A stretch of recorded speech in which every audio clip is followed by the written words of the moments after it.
Something's creeping, it's right outside. So come on in, and don't be shy. We've got ghosts and UFOs. Brace yourself, get ready for the show. Don't be afraid of the dark. The fun's about to start. Nightmares our tales will inspire. Oh, tonight at the Scaredy Campfire.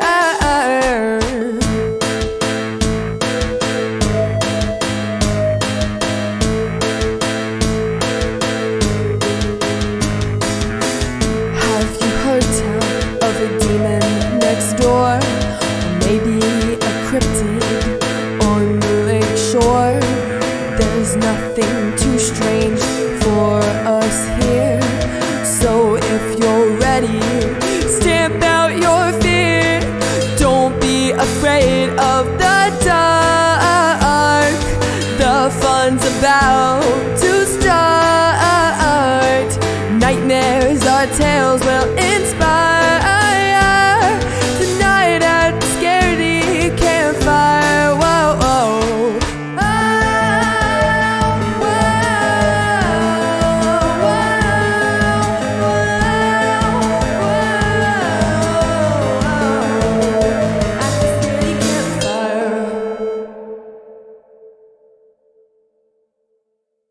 Welcome back, campers, to episode 14. Tonight we'll journey through stories that blur the line between the living and the dead, voices that linger, footsteps in empty halls, and houses that refuse to let their history rest. These are the encounters that make us wonder if some walls hold on to more than just memories. Hotels carry stories of travelers, of secrets, and sometimes of things that refuse to leave. For Reddit user u/Shermsticks1126, working overnight shifts in a once notorious hotel meant encountering more than just guests, with a history of crime, tragedy, and death woven into its walls. It didn't take long before strange voices, phantom figures, and unsettling encounters made them realize this wasn't an ordinary workplace. I had been meaning to share a few stories from my days working in a haunted hotel and got stuck on a last-minute double shift overnight, so figured this is the best time as any. So, for some background, this hotel was initially built in the 1940s as a small, one-floor budget motel. Local rumors recount that it was a hotspot for debauchery. Everything from prostitution, illegal gambling rings, and drug distribution went on there. The building had seen quite a few deaths in this era, ranging from overdoses, stabbings, to suspected premeditated murders. In the 80s, the motel was bought out by a local developer who added 3 additional floors and bought it under the flag of a major hotel brand. I started working there in 2019 and for the first year experienced little out of the ordinary.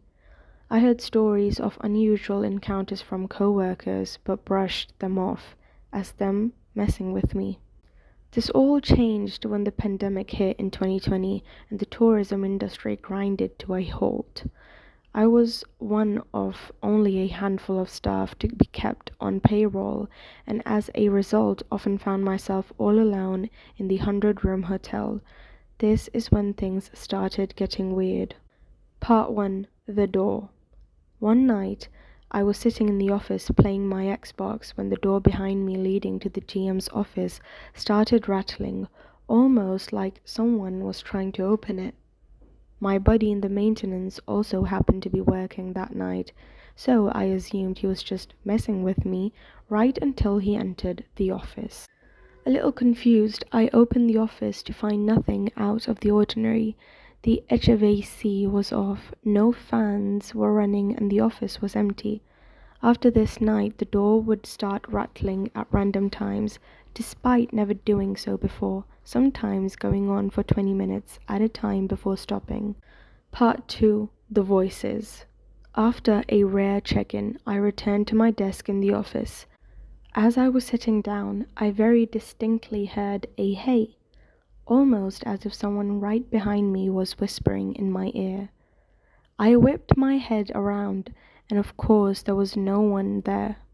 After this night, I would occasionally hear voices in the office and other parts of the hotel.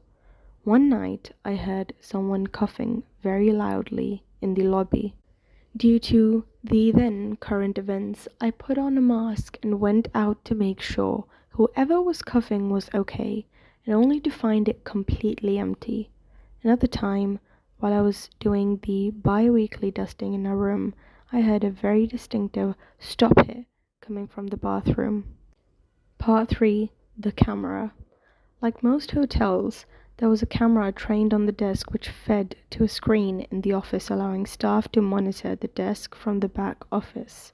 The system ran a program that would draw a box around people it detected at the desk. One night, a box popped up on the screen and I instinctively got up to help whoever was there. Of course, once I got there, no one was standing at the desk. Damn, tech is malfunctioning. So I go back to my desk in the office, and about 5 minutes later, a box pops again. This time, I actually look to see if anyone is at the desk on the screen and see no one. As I go to the terminal at the front desk to troubleshoot the suspected issue, I see something dart out of view. I ran around the desk to see if someone was messing with me, and of course, no one. After this, the phantom boxes would occasionally pop up, and a few times I would even see someone on the camera, only to go to the desk to find the lobby baron. Part 4. The Sleeping Ghost. This incident is when things started getting more real. I checked a traveling nurse into her room, and no more than 2 minutes later she comes back to the desk. Keep in mind, she was occupying one of 4 rooms with guests that night. Guest. There was already someone in that room. I walked in and there was someone sleeping in the bed. Me, confused. "I'm so sorry, ma'am. That room should be vacant. I will get you a new one." So I give her keys to a different room and send her on her way and go down to check on the room myself. The bed was made, but there very clearly was an indent in the sheets in the middle of the bed, where someone appeared to have been laying, but no one in the room. My initial reaction was that a homeless person had somehow gotten their way in and was spooked off when the guest entered the room, so I checked the cameras down that hallway and all the exits to see if I could catch anyone entering or exiting. The only person that could be seen at the room was the guest who reported the sleeping ghost, and no one had left the building at that time. Part 5. Now it's personal. One early morning, I was preparing grab-and-go breakfast for our few guests in the kitchen. As I was getting something from the industrial fridge, a heavy box of baking sheets that was firmly placed on top of the fridge suddenly came flying off and hit me right on the shoulder. This froze me in horror, and out of the corner of my eye, I thought I saw something move. I turned my head to look at the window on the swinging door that led to the buffet area, and for a brief second saw what appeared to be a young woman staring at me. I was still frozen in place, but slowly started towards the door, but she disappeared as I took my first step. Not like ran away, disappeared, she just vanished while I was looking at the window. I could go on with more stories from the hotel that I and other co-workers have, but this post is already long enough. The events in this post all took place between February and October of 2020, but I worked there for 2 more years after, and most of the recurring events and some other ones happened after this time. Notably, much of these encounters happened on the first floor that was originally the cheap motel. Even after years of working there, U/Shumsticks 1126 Couldn't escape the feeling that the hotel was alive with something unseen, from rattling doors to ghostly guests that vanished without a trace. The building seemed to hold on to its dark past. Was it the violent history echoing through its halls, or spirits unwilling to let go? In a place like that, every empty room might not be as empty as it seems. Childhood homes are supposed to feel safe, but for Reddit user u/suspicious local 6551, the first house their family owned became a place of terror, from distorted figures creeping through doors to voices and apparitions. Every night brought new fear, and even after moving away, it seemed that something from that house wasn't ready to let go. This is mine and my family's experience with the paranormal. The names are changed. I don't know if I want anyone to know I've shared the story. I can't promise all of the experiences are in order. Some I've heard over the years from my siblings and parents. It was my parents, my two brothers, and me. My brothers Hayes and Weston were both younger than me. Weston is a year and a half younger, and Hayes is a year younger than him. When I was around 5, we lived with my mum's friend Susan, her husband, and 2 kids. I'm not sure if she had her 3rd child yet, and if she had, she was still a baby. We moved around a lot and had just come home from Germany a year or 2 prior, army brat. We all shared the basement. After a while, my parents bought a house just down the road from Susan's house. This was a small house, just big enough for all of us. I had my own room. It was a large room that had a door leading to the hallway and a door leading directly into my brother's shared room. My bed was in the left farthest corner of my room on the floor. My room was basically empty other than my bed and a few other things. Not long after we moved there, scary things started happening. I immediately began having nightmares and terrors. In one of them, I would wake up and watch as the door from the hallway into my room opened. Then a horrific man and woman would slowly peek in and start to walk into my room. They looked distorted, just not right, horrifying to the mind of a 5-year-old. They would slowly walk to my bed, grinning at me and speaking words I can't remember. When they got to my bed, they would quickly grab me and I would wake up screaming. In the other dream I had, it would have a similar beginning, but it would be a wolf, slowly stalking its way to my bed, growling and slobbering the entire way. Every night, around the same time, I would wake up my parents screaming bloody murder, and it got to the point where they would wait up until it happened. Layout of our living room. It was a small room with a door leading to the kitchen and a door leading to the hallway that led to our rooms.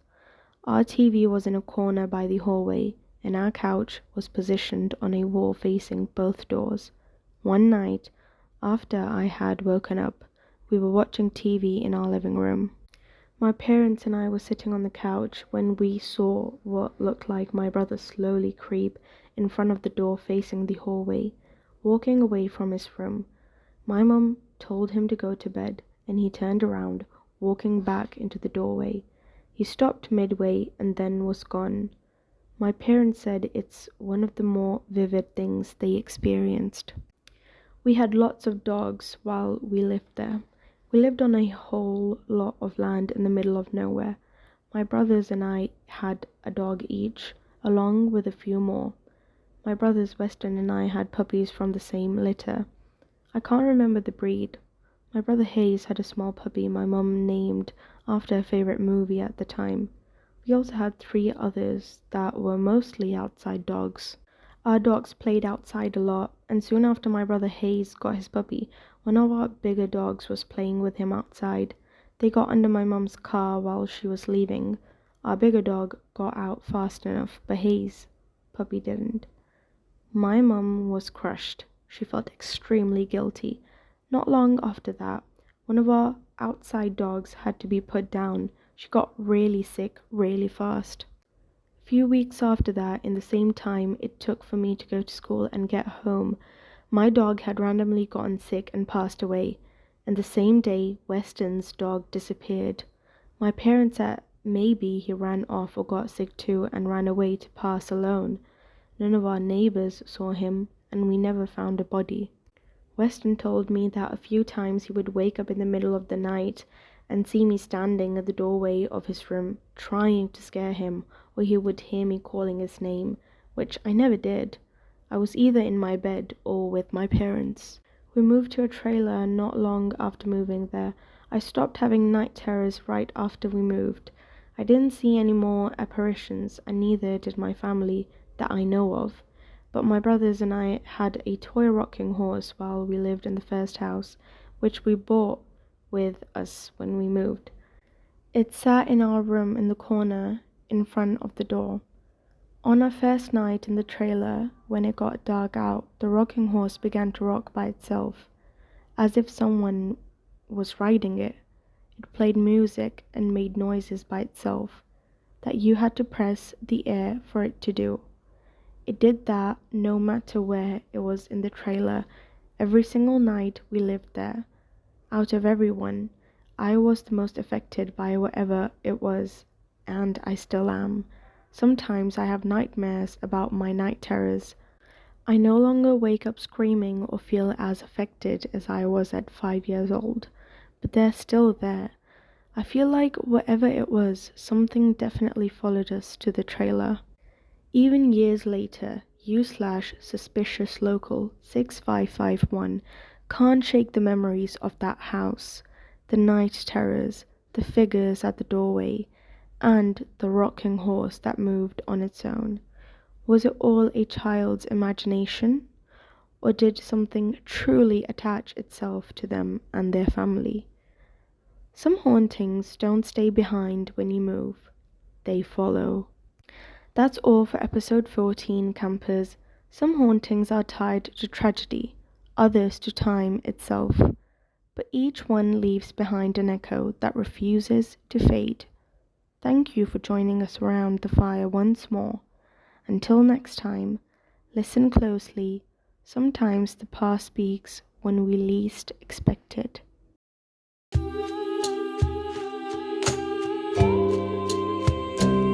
As the night gets longer and the darkness creeps in, with the eerie silence broken only by whispering wind, come gather round the fire, the flickering flames, and hear the tales of the spooky and the strange. A chill up your back, a shiver up your spine. You'll be haunted by the things that you find. Legends will unfold and stories will be told.